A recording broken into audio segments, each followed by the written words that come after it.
Okay, hello, and welcome to October's Deal Clinic Live. So today I have with me a resident investor, Tim Saunders, as well as Bruce Mannering from Bond Finance. So today we don't have we don't have an agent live with us today, and the aim of today's show is that the investor, has found, or your agent has proposed a deal to you, and now you're looking to have that conversation with your lending expert to see what product you need to help you purchase the deal. Okay, so I want to welcome all of our investors joining us live. We have Walter, James, Mike, SE. We have a Zoom user. Apologies, we haven't entered your name into the display. So welcome, and welcome to all of you who will be watching this back on replay as well. So as I said, it's an exciting episode for you today. It will be primarily Tim and Bruce having the conversation, assessing the deal. So we've actually selected randomly a handful of deals, which we will be viewing and reviewing. That's a bit of a tongue twister. Viewing and reviewing to see and show you what's actually available and the possibilities out there and what's available on our platform. So as mentioned last month, we have a new site which gives more visibility. It has more communication functionality. And also we've opened up our client account to help our agents as well as our investor clients also. So if you have any questions at all and you're live with us today, feel free to drop those into the chat box or the Q&A box, and I will be monitoring those to present them to either Tim or Bruce or whoever you would like to answer your questions. And if you're watching this on the replay, it will be on our YouTube channel. If you have any questions about the deals or any questions about the platform at all, feel free to email us at admin@sourcinginvestments.co.uk.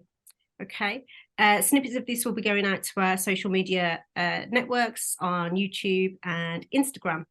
Okay, so I can see Walter. Welcome, Walter. I'm just going to mute you, and then if you have any questions at all, do feel free to let us know.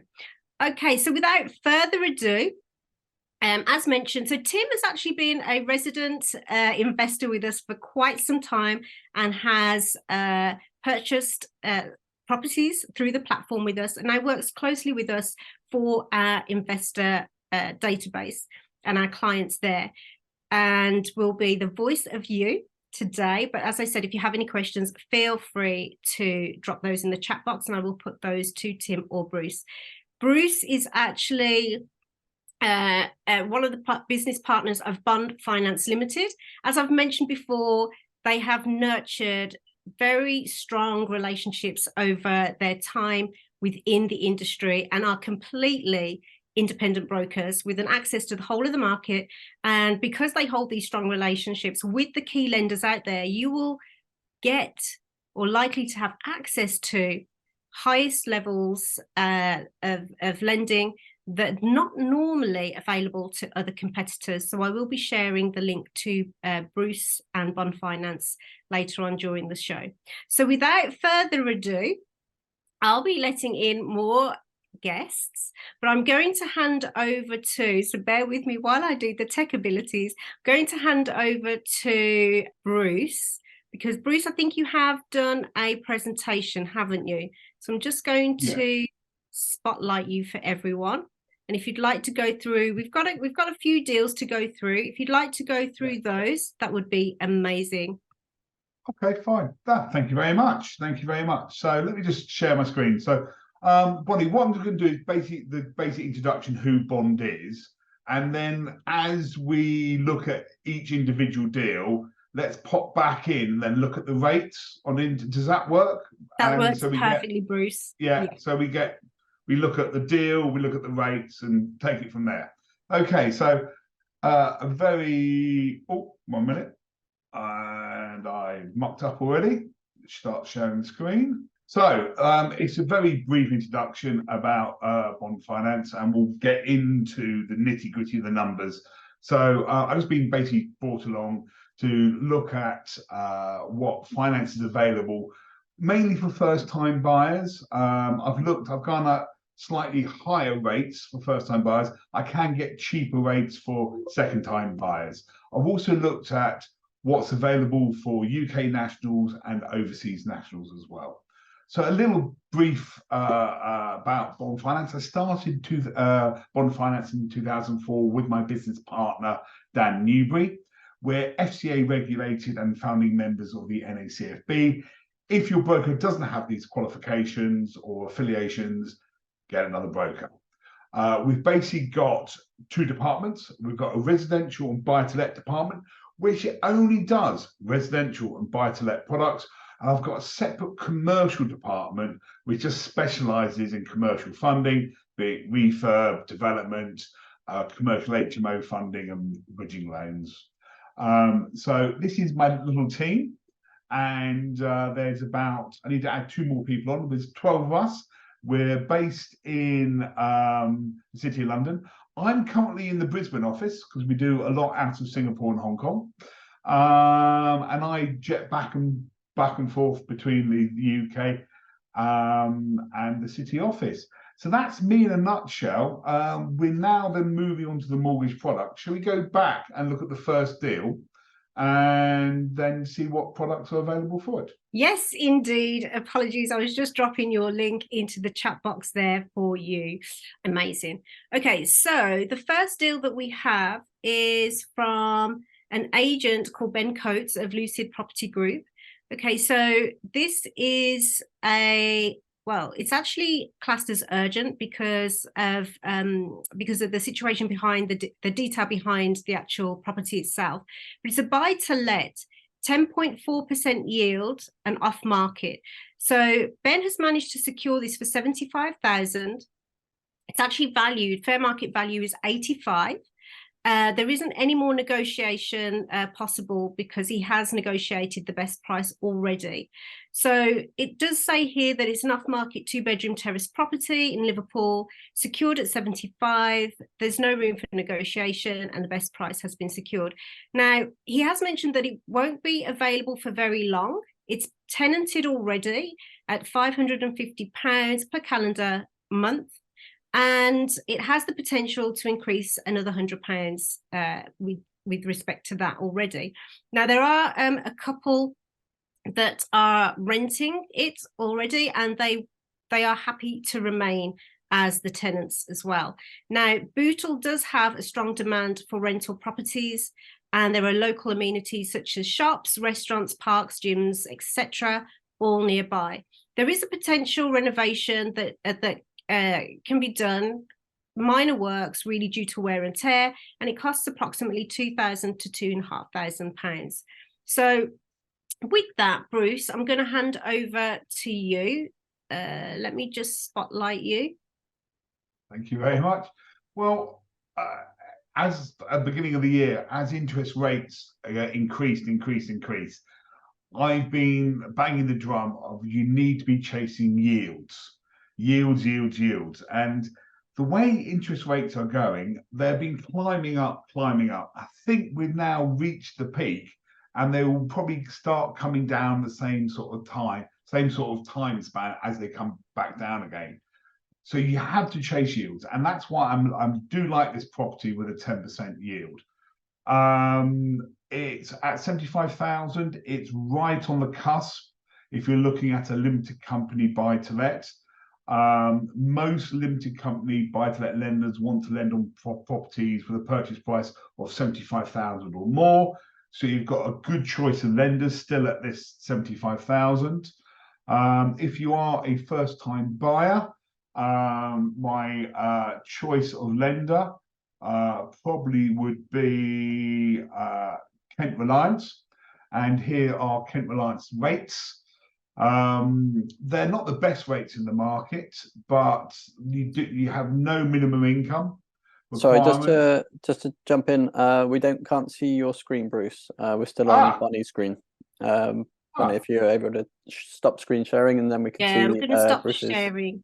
Thanks, Tim. I was just about to say the same thing.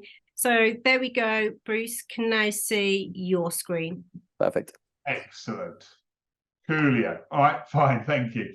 So yeah, Kent Reliance. I like them. No minimum income. You do not need to be an existing landlord, either for a single let or HMO. They've got good service standards, and they're now lending up to 80% loan to value. So if you are short of that extra 5%, there are options available. I've run the rental stress tests already, and all these rates fit on the current rental stress test, which is good. So yeah, if you're a first-time buyer, Kent Reliance would be my go-to lender as a benchmark, and then I would look to try and improve on that. There are cheaper rates available if you're a next-time buyer, if you've got one buy-to-let already in the background. But Kent Reliance is a good benchmark currently. Brilliant. So I've just been doing a couple of calculations. I've got my investor spreadsheet up at the same time with this, sort of going through all the interest rates. And it still gives me a very nice return for this. So at the 6.89% interest rate, assuming that the rent is 650, it's still giving me a cash flow of £120 a month, just over. And that's after my agent fees and after my monthly operating expenses, which I personally put at 15%. So I have it quite high. If I was to drop that down to 10%, it gives me a cash flow of over £150. So exactly what you say, chasing the yields. This is a great yield. And if I have my monthly operating expenses at 10%, I'm getting a simple ROI of over 13%, which for me still ticks all the boxes for what I look for as a basic stress test at these higher mortgage rates. So absolutely spot on for me. And I take it, Tim, you're as an investor, your eye was immediately drawn to 2 years because you think rates will go down in 2 years. So you would then look to. Your strategy would be to look to remortgage in 2 years at a lower rate. Exactly. So for me, I work on the 2-year mark. So I always go for the 2-year product if I can. It just gives me more flexibility. It just allows the sort of time in the market, especially at the moment. As you say, I think it's going to dip down a little bit. So then I can refinance in 2 years' time and hopefully be on a much nicer rate and get that cash flow flowing nicely and sort of ride this wave, if you like, still in a nice, safe way. So for me, it works out very nicely. With the little renovation that you spoke about, Bonnie, I would call that a between tenancy renovation. So I would say it's just a lick of paint, potentially some new carpets, and tidying up a few little bits of wear and tear, which is something I do fairly standard. I've just done that on one of my other flats that I've just had a tenant move out. It was about £1,850, I think it was, for new carpets and a lick of paint. So I like this one. It's very nice. Seems hassle-free. No particular issues. The sourcing fees and renovation costs and all the legal fees seem pretty on par. So yeah, this one ticks the box pretty nicely with what I personally would be looking for around this part of the market. Yeah, and I've also included foreign nationals because we do market out to the foreign national market. So if you are an overseas investor and you are a first-time buyer in the UK, I would then recommend Octopus. They've got a 2-year rate and it's only for 2 years. 2-year rate, 2-year term at 7.25%. And the arrangement fee is 3%. Once again, you would look, if you're based overseas and you're doing your first investment after watching this video, you would look, once again, use Tim's strategy of buying something, holding it for 2 years, build up your credit profile once the works are complete. Build up your credit profile over the 2 years. And then once you come to the end, look to remortgage at 75% on a lower rate deal once you've got that credit profile in the UK. Amazing, that's brilliant. I just wanted to ask Tim a question. I'm going to be a voice of an investor here. So with regards to your experience, Tim, how many years experience have you had in actually investing into property and building your portfolio, if you don't mind me asking? Sure. So I started in 2018. So I started early in 2018. So we're coming on 5-6 years now that I've been investing. I did a lot of education to start with. The first couple of months I was learning, I was on various courses, I was doing hundreds and hundreds of calculations on various different properties, and I worked out for me my situation at that point, because I was an overseas investor at that point. I was based over near Hong Kong. I was working out the best yields, the best returns of the parts of the country that worked for my circumstances. So I found what worked then for me, and that's actually slightly different now. The areas of the country that give me the best money, the best reward for the money I leave in each deal now has slightly shifted, because I am on UK rates compared to overseas rates. But when I was on overseas rates, there were plenty of areas in the country that worked for me, and I just basically just crunched the numbers over and over again until I found the deals that I was like, right, okay, that's in that bracket, perfect, that works for me. That's in that bracket, that's going to qualify for this mortgage, that's going to qualify for this return, and just worked it from there. So for me, I've analyzed many a deal, and I've got a lovely little spreadsheet that I've put together, which is my, basically, I call it my magic sheet. So my cheat sheet that I put together, and I can put some numbers in very quickly and work out very quickly whether it's something that ticks the boxes for my range of what I'm looking for. Amazing. Thank you for sharing that. That's really important. Sorry, Bruce, just one more question before I come back to you. With regards to the stress test that you were mentioning to Bruce, I think you said it was 13%, which worked for you.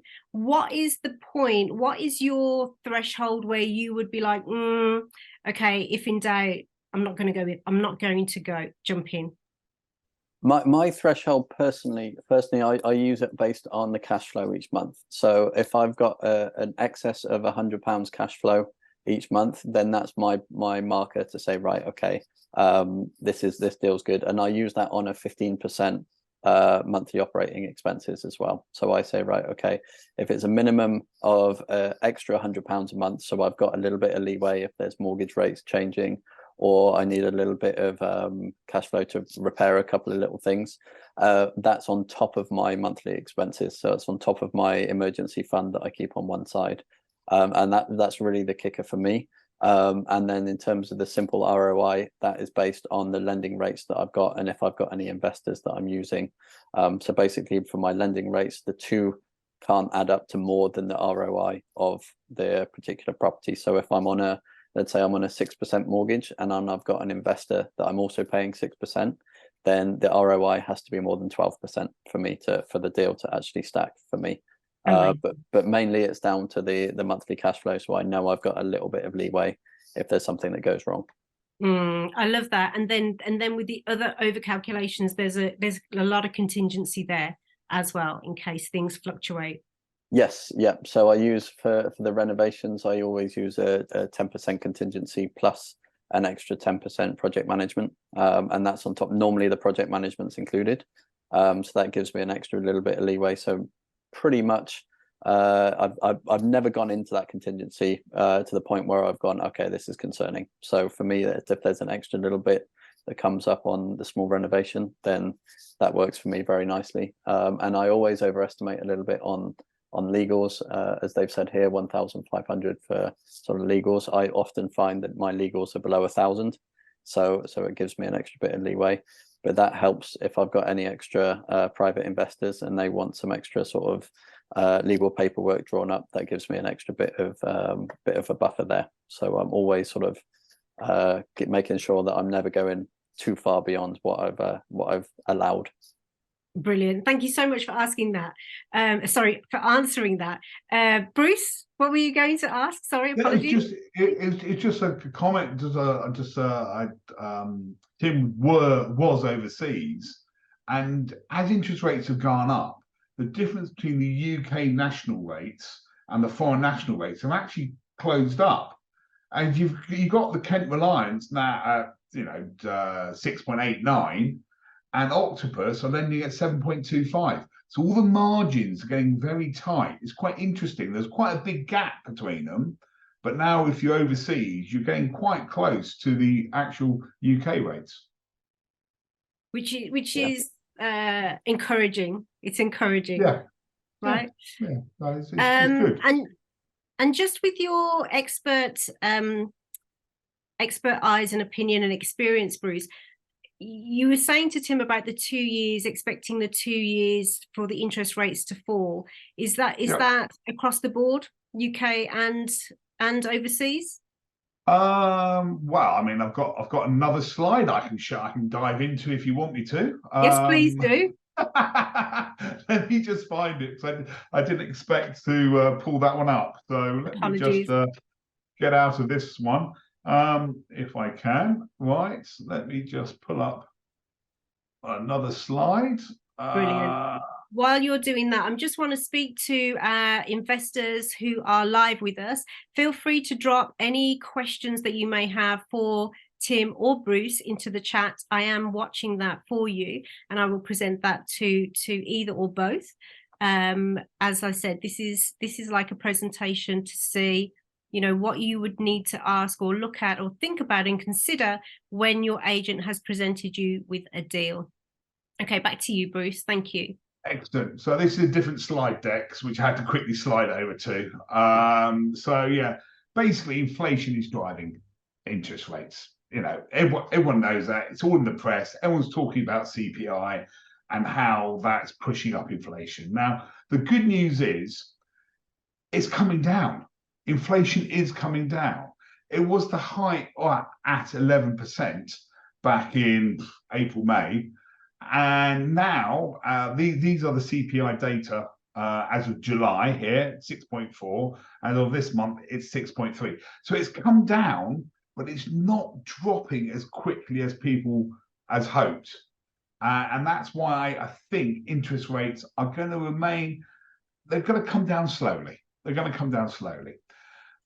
This is a large economic firm which does lots of data predictions. Statista basically predicts that interest rates here, inflation is going to come down to less than 2% in 2024, which is good news, because if inflation is below 2%, it's below the Bank of England's threshold.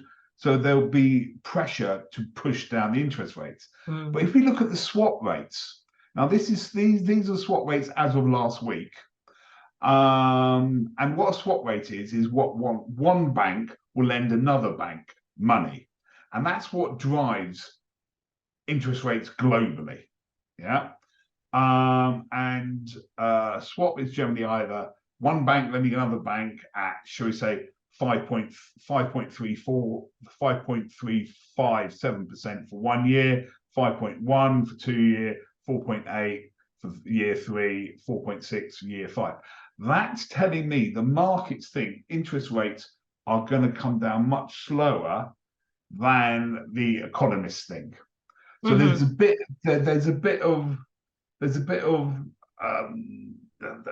not connected thinking. You've got the market saying one thing and the economist saying something else. So it's really, let's wait and see what happens probably at the end of October. I think it's October the 20th is the next CPI data.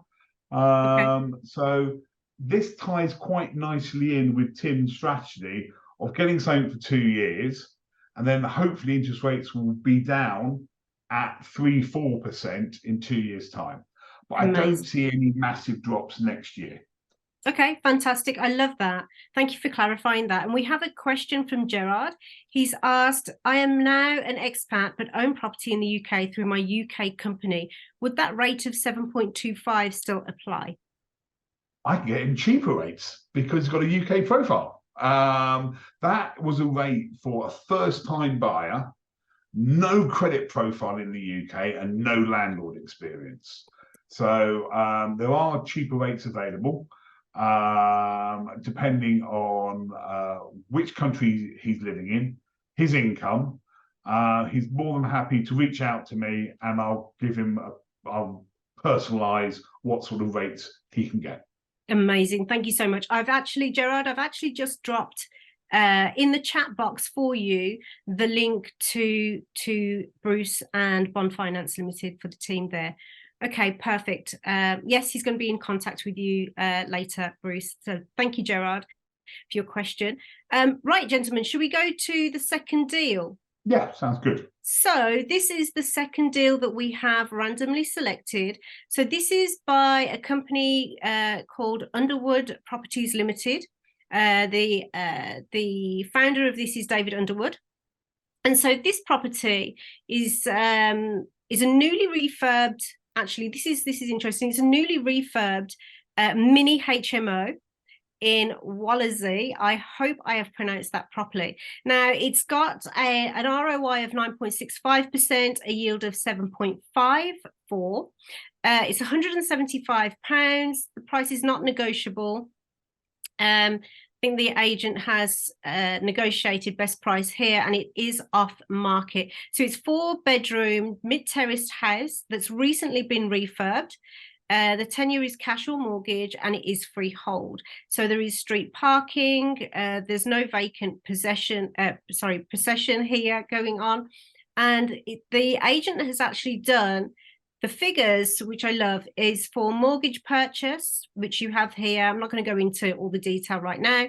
We have cash purchase and done the features as well. So there are a few attachments, but really, Bruce, I want to hand over to you with regards to what that looks like from your side as the lending expert. I'm just going to come back here. As you're talking, I'm going to flick through the pictures so that the investors live can see. Fantastic. Well, okay, with any HMO, I like to basically class it either as a mini HMO, so 4 rooms or less, a normal HMO, which is 5 or 6, or a big HMO, which is 7 or more. Now, with a mini HMO, mandatory licensing is not required, but I will just double check with the council additional licensing, which has just come into place where I live in Lambeth. You now need additional licensing if you've got 3 or more people living in a property. So I would always check that. And I'll also check if an Article 4 directive is in place, or is any chitter chatter on the local council's website about Article 4 coming in place. Because if a council is talking about Article 4 coming in place, you know it's going to be there, which is great for investment, for long-term investment values. I do love when properties go into Article 4 and you own them already, because that restriction immediately increases the capital value of the property. So my 2 things would be, check on the website, check on the council website about additional licensing, and check if it's in an Article 4 area. Newly refurbed HMOs are very sought after. And yeah, to me, it looks like a great property. Once again, nice thing is we can go to Kent Reliance again, because they lend to first-time buyers on HMOs. And that's one of the reasons why I just put Kent Reliance there, because they're so flexible. No minimum income, no rental experience. You just need to own your own house, and that's it. Amazing. Do you have any presentation for us that we can switch to your screen? Yeah, well, it's the same slides again. Let me go back to the other presentation. There we go. Right, so yeah, again, Kent Reliance would be my lender of choice. They use Connells as the valuer, which are fine. They generally do look at what money has been spent on the property. They will look at what the value is of the property next door, and they will look at the value of this property. But they will also take into account what's been spent on the property to bring it from C3 to C4, which is nice. Some valuers like Allied will go, oh, it's a C4 property in an Article 4 area. I'll just give it a C3 valuation. Never ever go to Allied for any valuations if you own an HMO. They're the bane of my life. But again, I would use Kent Reliance here. We can get 80% loan to value, which is great if you want to push, if you want to make your money work harder for you. And the only other option I've got is I did put up Circa and Mir. So I did put up here Quantum here, just in case you wanted to change the tenant profile. So if later on down the line, I know Circa and Mir's leases have become a lot more fashionable. And so basically you rent out the whole property on a 3 or 5 year fixed income lease. You've got no management fees, you've got no maintenance fees, and literally you got the money coming in each year, each month, but you do need specialized lending. They are slightly more expensive than Kent Reliance. If you do rent it out in the future on a Circa or Mears lease, it's 7.69 instead of 6.69, but you're losing those management costs. You're losing what Tim has to spend each year on refurbishing, and it's a different strategy. So that's one of the reasons why I put Quantum up here, as if people maybe want to change from an AST model to a long lease model, especially if they're overseas. More and more overseas investors are looking at Circa and Mears deals these days. Okay, brilliant. Thank you. I have a question, but I'm going to go to Walter's question first. So thank you, Walter. When you buy a portfolio of 20 properties, is there a difference between UK and NPN UK rates? NPN UK rates? Question mark. Sorry, non-UK rates, none. Okay. Right. Apologies. Yes. Basically, if you are an overseas national looking to buy a portfolio, my lender of choice would be HTB. They've currently got rates round about 7.5%.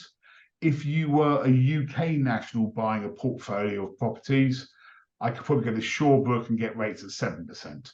So once again, there's a difference of about 0.5% if you're UK national compared to an overseas national. But yeah, buying a portfolio of 20 properties, we can do that all day long for people. That 0.5%, that's tiny compared to what it used to be. It used to be a good couple of percent difference, didn't it? Exactly. So, and I'm really surprised by the difference these days. It's got tighter and tighter. As interest rates have gone up, the lenders' margins have come, they're pushing their margins down as tight as they can be to still lend money, because the rate which they charge, all the rental calculations go off the back of that. And if they charge too high a rate, they won't lend any money. So I think the lenders' margins have been pushed hard. And even if interest rates do come down, I think there'll be some time before that margin will change, because I think they need to make a bit more money. Yeah, that makes a lot of sense. And that's also why the rental market is so strong at the moment, because these interest rates are so much higher. It means the landlord's having to put the rent up, and the overall rental market is higher, simply because these stress tests that the lenders do are getting challenged, right? Yeah, exactly. And that's where, I mean, this is where we're seeing fees now coming at 5%, Tim. If you look at that highlighted rate there, all the other rates are 2% arrangement fee. They're now they're taking some of the interest and dropping it into the fee, so they charge a lower interest rate so it fits on rental stress tests. I've never seen that before. I've never ever seen that. It's utterly crazy. West One are now charging a 10% arrangement fee. 10%. That's but insane. Their interest, I know, but the interest is 4%. So they're just taking the interest which they would have charged and just dumped it on the upfront loan. I was actually going to ask you that exact question, Bruce. So thank you for answering that, because they need to create it somewhere, right? Correct. They're They need to correct. push these rates down so it fits rental affordability. It's a funny market we're in, and we're going to be in this funny market Q4, Q1. I don't really see things much changing to Q3, Q4 next year. Brilliant. Okay, thank you for that. Just very quickly before we move on to the next deal, I just have a question with regards to for change of use from C3 to C4. When you said when they assess the value, can you just explain to me, as if I was a brand new investor in this industry and I've never invested in anything else before, but I can invest, I can purchase this HMO. What is the difference? Like how can I calculate that to know where my stress point is? What's the best way? Let's talk about valuations. Let's talk about valuations. Let's start there. So Tim buys £100,000 property in the middle of a terrace street. Tim then spends £30,000 on it, converting it from a 3-bed to a 4-bed, and puts en suites in there. Yeah, it's in a non-Article 4 area. So the value will go round there. He'll say, they can see Tim's bought it for 100,000, and he can sit and he can walk around and go, oh, okay, I see Tim must have spent quite a bit of money on this because he's put en suites, it's newly refreshed and stuff like that. So the value will go, oh, okay, yeah, so Tim's bought it for this, he spent this, so it's probably worth a little bit more than he's actually spent on it. So we'd expect purchase price plus build cost plus a little bit of a premium. Now, the reason why a valuer is going to think that is because if Bonnie, you're looking to buy Tim's property off him, you can either buy Tim's property or buy the property next door to Tim and do exactly the same. So that's sort of the key where the valuation methodology comes from when you're looking at a non-Article 4 HMO. You're looking at the bricks and mortar value and the money you've spent on it. It's only when you get into planning and changing it to sui generis or an Article 4 directive comes in place, that's when you're looking at the actual investment valuation of a property. Now, that's a very general rule. There are areas in the UK where HMOs are being bought and sold on a regular basis, and there is an HMO market there for an investment value, even though it's a non-Article 4 area. But what I like to talk about is the general market, and then look at specifically the micro market. I hope that answered your question in a roundabout way. Yeah, that answers it for me. Obviously, I understand it is just to pose that for anybody that may watch this that is brand new and has been investing, but now wants to look at investing in HMOs. Okay, brilliant. And Walter has said thank you as well. Tim, do you have anything at all that you would like to add to this deal that we've been talking about? So I've been running the numbers very quickly in the background here, confirming what the post says basically. And the nice thing about this one is it's a completely hands-off HMO. It's very rare that you get something where, because this is a rent-to-rent model, so you've got another investor that's running everything for you, and you're in the background. You've got very little overhead expenses apart from your mortgage payments. They are covering everything for you. So here, assuming that I'll be working on a 6.89% mortgage, just as Bruce has just said, for the 2-year fixed, my mortgage payments every month would be £800, just over. And then I would be having a monthly cash flow of just under £300, which is very nice. It gives me a nice general ROI of just over 10.2% based on my calculations, which will be slightly different to what's based here. And that's where I've got things like I've got an extra little bit put aside for legal fees. I've got an extra little bit put aside for any interest that I'm paying any private investors. So what I do like with what Bruce has just said is the ability to change things from an 80% mortgage to a 75% mortgage. So actually, I tell a lie. So I put this as an 80% mortgage to give me £300 a month cash flow. So if I put that down to a 75% mortgage, then I'm on about 350%, £350 a month cash flow. And the main difference there is the amount of money that I'd be leaving in the deal, which is about £10,000 to £12,000 difference, depending on whether I would want more cash flow every month or whether I want to leave a bit more in the deal. So again, this is very nice, very attractive, because the margins are so big that there's no issues there in terms of the stress test. It way ticks my boxes for the stress test. Amazing, amazing. Okay, perfect. So thank you for that, gentlemen. What I'm going to do now, we have no further questions for this property. I'm going to share as Bruce said, the exciting property, right? The juicy property that we have, which is it's a buy to let, but it's actually commercial, right? It is on commercial. So it's a buy to let block of flats. It's a great price. It's 16.7 below market value. It's 510,000. This is by the same agent, so Underwood Properties. It actually has 7 bedrooms, 5 bathrooms. Fair market value is, 46,000 extra. So, and the price is negotiable. So there is more flex on the price potentially. Okay, so I'm not going to go into the description. There is a grade 2 listed building though. So I'm sure we can speak towards that. And yeah, Bruce, what are your thoughts on this? I'm going to go through the pictures as you have a chat before we go to your slides. Okay. All right, fine. So this is actually deemed semi-commercial because it's 2 commercial units. Stop that. 2 commercial units at the bottom, which are the shutters down, and then it's got flats above. Is what I read in the description earlier. So lenders love semi-commercial properties. The reason why is there's multiple sources of income coming in here. What I believe there's 2 flats? 2 flats and 2 commercials.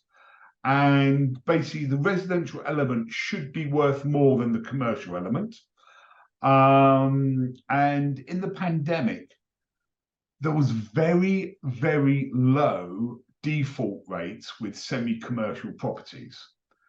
So the lenders are really pushing these. They really want to lend on them because it makes their loan book look really good.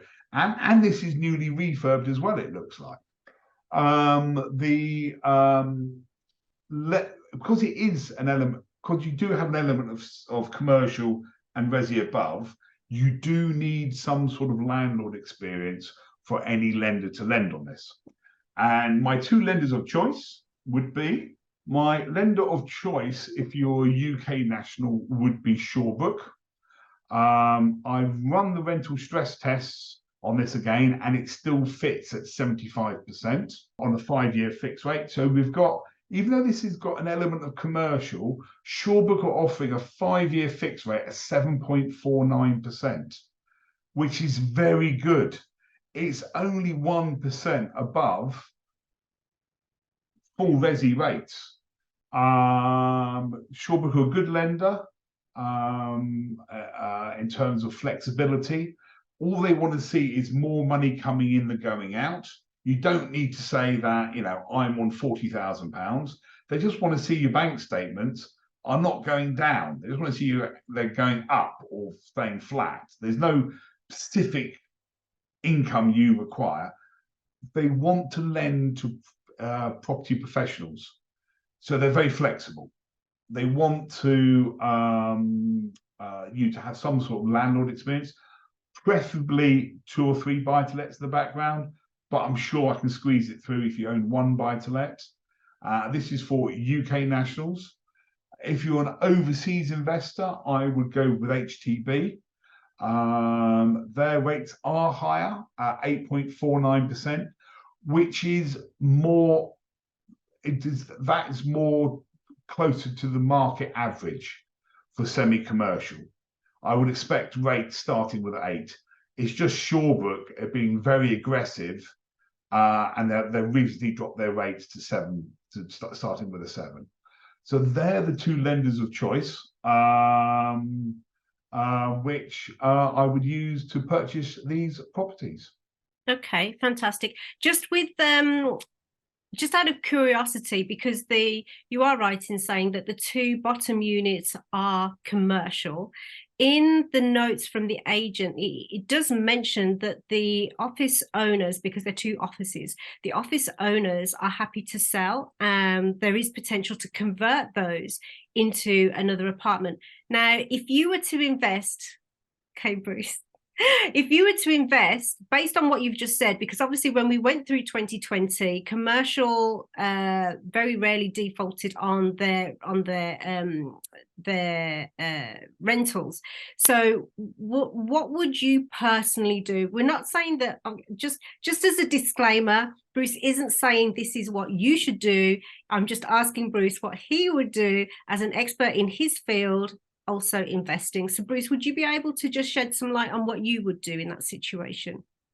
Okay, so look, commercial per square meter is worth less than residential per square meter. Fact. Okay, so if there was an opportunity later on down the line to reconfigure the downstairs in some way, shape, or form under PD, I would. Lots of people, especially with semi-commercial properties, they're looking to reduce the frontage of the actual commercial element and put more C3 at the back. So I haven't seen the floor plans of this property, but that's the first thing I would look at as an extra cherry on top. Is there any future developments I can do to this property? I would never chuck a tenant out straight away, but if the tenants are naturally migrating off, I would always have a plan B in the background saying, what can I do with this property? How can I increase the capital value with minimum effort? And reducing the actual square meterage of the commercial element is a classic way of doing that. Amazing. Thank you so much for answering that. And just again, once again, that's not Bruce giving advice. I'm just asking as a disclaimer what Bruce I'm not a mentor. I'm not a mentor. I just look at stuff and go, you could do this, you could do that. That's actually something I would do. I would look to do something along similar lines. Title splitting is also a good option with this one as well. So being able to convert the downstairs in time, I said I probably wouldn't do it anytime soon. I would do it probably in a couple of years, down into a couple of residential flats at the bottom, look to title split, sell one or two of the flats and keep one or two of the flats and make the money back. So that's probably where my brain would go with this kind of thing, like the numbers and the logistics and floor plans and things. That's we'd have to check whether it actually work. But I do have a small another small block of flats, just two flats where the bottom flat used to be a dentist, and the top flat is a residential flat. And the previous owners did the same. They converted that into two residentials, and it worked for them and it worked for me. So there's definitely scope to do something like that. Amazing, brilliant. Thank you so much for sharing that. And I think it's important for the investors that are watching live and also those that will be watching on the replay to really understand their own investment criteria, what they're looking for on a short and long-term plan for their investments and exit strategies as well. Because obviously what Tim and Bruce have as their exit strategies and plans short-term and long-term may be very, very different to yours, as well as your current situation and what you're planning forward. So again, thank you so much for that, Tim. Okay, gentlemen, that is everything. We've got 10 minutes, but I mean, we did have another deal that we could run through. It's a 19% yield, 5-bed HMO. Bruce, I think you did do slides on that, I believe. I mean, we can quickly run through it, but really, I think the main thing is that the investors have had an insight to different strategies, different markets, and potentiality of what the lending on each of those would be. Do you have anything else to share, Bruce? No, that's me done. Yeah. So look, if anybody's got any questions, please feel free to reach out to me. Use me as a sounding board. I'm happy to give my 19 years worth of experience. I've seen all sorts of weird and wonderful deals. So yeah, feel free to use me. That's amazing. Thank you so much. And just for the investors that are live here, I've just dropped the link to Bruce. So feel free to get in touch with Bruce and his team. They are happy to help. They are a very, very helpful team. So thank you for your time, Bruce. Really do appreciate you on this one. And Tim, anything else to share at all? Not particularly, I don't think. These are all very different deals for very different purposes, for people that are in different areas of their journeys. So hopefully people can see that there's a lot on our site, a lot on sourcing investments that is able to cater for all needs. But I like them. Yeah, I like the selection. We had the starter single lets. We had a bit more of an HMO, and then we had the experienced investor. So we had everything for all sorts. It was like, mixed bag. Amazing, Nice a good span. Yeah. Okay, perfect. Smarties. Thank you, gentlemen. Just Tim, seeing as you're the voice of our investors really here today, do you have any, based on your journey that you've had so far, 5 years in, is there anything that you would say to yourself now starting out as the wisdom that you've gained on your journey throughout these years? Is there anything that you would say to a brand new investor that's here today or watching the replay? The one thing that I would say would be research and get your broker. Like this isn't a plug for Bruce at all, but this is probably get your broker right, and get the mortgage product right, because it's something that you'll be tied into for a good few years. There was a mistake that I made on one of my mortgages a few years back, that I didn't get the best mortgage I could, and it didn't use me. Exactly. And this is the thing. I used someone which I suppose I rushed into it too much, rather than taking my time and checking what the products were out there. Everything still worked. Everything was great because of all my stress tests and the criteria that I searched for, but it wasn't as profitable as it could have been. So definitely for me, I would say take time and make sure you get a broker that's getting you the best deals, the best rates that you can. And also have an understanding of what the market's likely to do as well.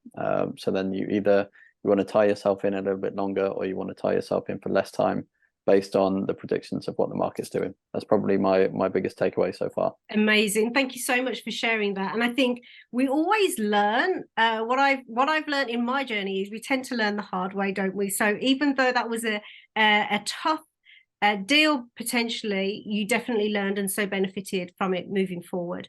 Okay, I would love to thank all of our investors who have logged in live. Appreciate all of you. Gerard, James, JR, I hope I say this name properly, Maruli, Nida, Peter, Phil, Essie, and Walter. Really do appreciate all of you that have watched live and tuned in, and to all of those that watch and tune in on the replay. Appreciate you all. Gentlemen, I look forward to seeing you very soon. And investors, I look forward to seeing you again for our next episode on November. Okay, take care, be safe, and enjoy. Bye for now.